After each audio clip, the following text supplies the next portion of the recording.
Okay, so it's my great pleasure to be here. Thank you for inviting me to explain the company that I'm involved in. It's called Riversimple, and we are pioneering highly efficient hydrogen electric cars.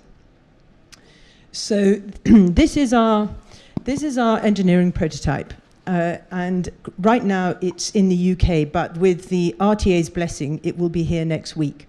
So we hope that they're going to consent to bring it across.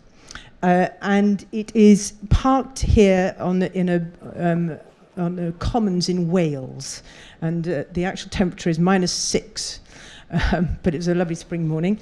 And it does 0 to 60 miles per hour in just under 10 seconds, so it's quite fast.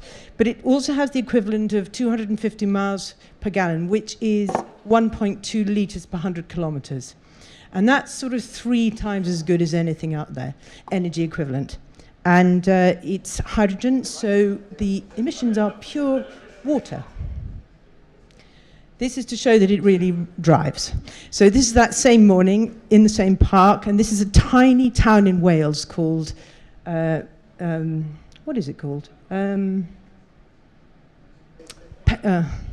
Pembridge. No, Prestine, sorry. Now, it's funny because I live 3 miles away, I just couldn't remember its name. Now, hydrogen, let me just talk about that briefly. It is in fact an electric car, but it's fueled with hydrogen as opposed to batteries. And hydrogen, as you probably know, is the most plentiful element in the universe. And at the moment, it is largely reformed from natural gas and is used in enormous quantities for industrial purposes, but increasingly and more and more easily, it is being created renewably. So electrolysis from sunlight, renewable panels, storing energy from wind power, solar panels, etc. And even now, you can crack it directly from sunlight. So very exciting prospects. But for us, the brilliant thing about it is it's very lightweight and you can go a lot further on not very much fuel. And so our little car does 300 miles, which is 480 kilometers, and it only takes 3 minutes to fill because you stick a hose in, you press a button on the pump, and it fills just like an ordinary car. So this is not the same as spending half an hour waiting for your car to supercharge with a battery. Our little car is designed for everyday driving by everyday people, and 480 kilometers is plenty, really, for a week's use of fuel if you're commuting or shopping or whatever. So you just have to go to your station, fill up once a week, and you're off again. But I think the most important thing for me to tell you is that possibly more importantly than the actual technology, which I can explain, is that we hope never to sell these cars. So we are really designed from scratch to offer cars as a service. So mobility as a service is quite a common thing these days. You must have heard quite a lot about it. Mostly people mean car sharing, and yes, basically some kind of car sharing or system where, say, BMW have a drive now, and they mean that they've got a few cars populating the city, and you can go and pick them up and drop them somewhere else. In our case, we've designed this car to be very long-lasting, and you will take it for, I don't know, 1 to 3 years, or as long as you like, and you pay a certain fee. It's a monthly tariff with a mileage charge included in it, and then it's yours. And in fact, the service is all inclusive. So maintenance, fuel, insurance are not your problem. They're our problem. And you just pay this fixed monthly fee. And then when you've had enough of it, you bring the car back, and we refurbish it and hand it on to the next customer. So we access a sort of second-hand car market, if you like. It means that we've taken away the technological risk from the customer of taking on something. I mean, I don't know about you, but I would certainly ask myself, well, how can I insure something? I mean, who's going to insure something? Nobody knows the risk. What's the depreciation? Any idea? No idea. So it's not, in fact, there is no depreciation because you're giving it straight back to us. So we're de-risking it from the customer's point of view. But I think, most importantly, we can amortize the very high build cost of a carbon fiber car over the entire lifetime of the vehicle. So that makes it affordable from the very beginning. And this turns the whole traditional business model completely on its head, because we're not selling a car as a product. Did you know that the term built-in obsolescence was invented by the auto industry? And they have to produce and get rid of 300,000 cars a year off their production lines. They're spewing them out. So I don't know why about you, but most cars these days actually last an awful lot longer than the 3 to 4 years they guarantee them for. And if something goes wrong, it's usually some widget that in fact costs 2p, but you're asked $2,000 for. Because that's the way they have to make money. So if you sell cars, you make more money selling more cars, which is about resource maximization. If you offer cars as a service, the longer those cars last, the more reliable and efficient they are, the more money you make. In fact, you make money doing the right thing, not the wrong thing. So one of the breakthroughs that for us to have come to is to realize that it's not just about making the right product, it's about making efficiency profitable. And this brings me to another point, which is back to the who are the movers and shakers. In our view, and Shaima's presentation was wonderful in sharing this point. Governments can be fantastic, but they follow business. If business doesn't lead, if you can't show that this is going to be successful, nobody's going to follow. Charities are marvelous, but they can't scale, and they won't bring about that extraordinary difference we're trying to make. So we have to do it in a business way. And that's why we have made the whole issue of the profitability of efficiency central to what we're doing.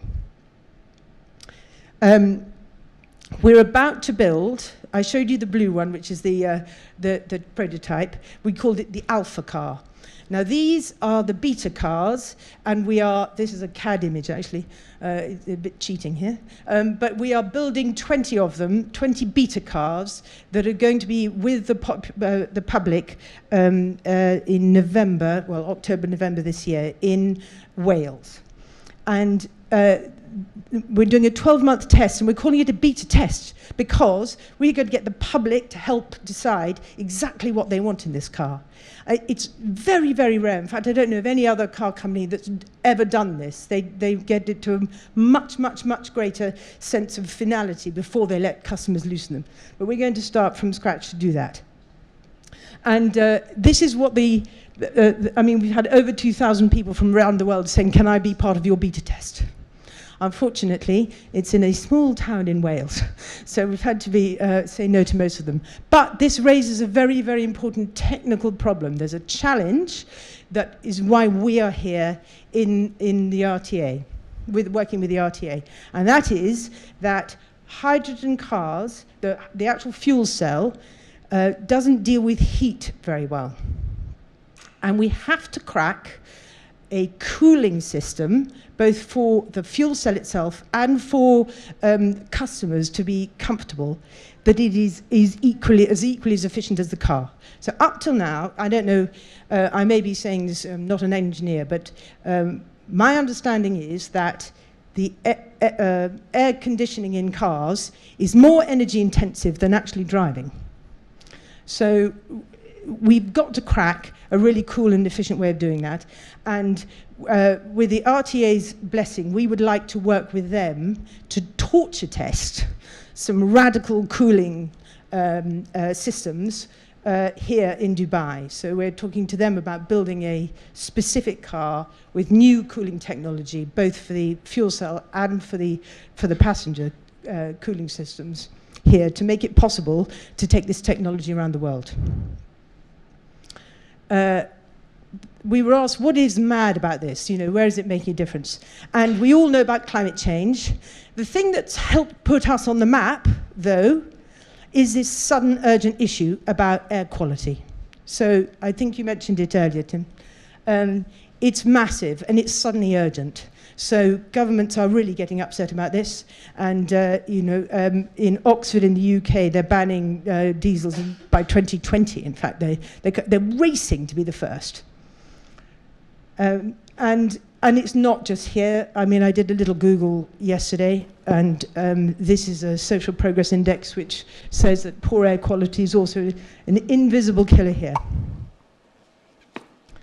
These are the cars that are most common on the roads in Dubai. We did a few little calculations to give you a rough idea of where they sit. So this is the best taxi brand for the RTA, Tesla.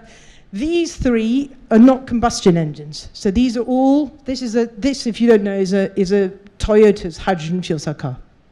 I think there's one in Dubai. And just on the point about air quality, so this is efficiency. WTW stands for well to wheel. So this is mostly, I don't know why, where we talk about, or we judge cars by what comes out of the exhaust or the tailpipe. They're very unfair, because it's what goes into the whole system that we should be counting. So this stands for well to wheel, and it's the equivalent of actually giving the combustion engine a fair chance. And this is all derived as if it's not renewable. So 40 grams for us, 120 for the Mirai, and that's to do with the size and the weight of the car. Now, the bit that people don't really talk about, particulates. And the particulates you get not so much from diesels, because they're very well filtered out these days in the modern ones. What you get them from are tires on the road, and the weight of the car is hugely significant, how much it is.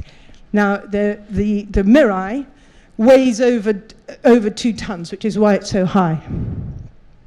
Our little car weighs 580 kilos, and we have skinny tires, and an awful lot of our braking is electrical.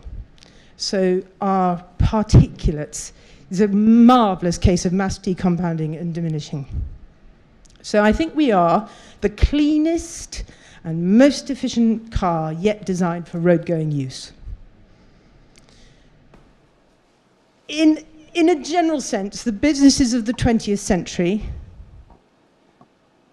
were working in an entirely different context. And they never had the feeling that there was that resource availability was going to be an issue. I think they thought that resources were infinite. And we all know that they're ever diminishing, and we have ever greater regulatory pressure.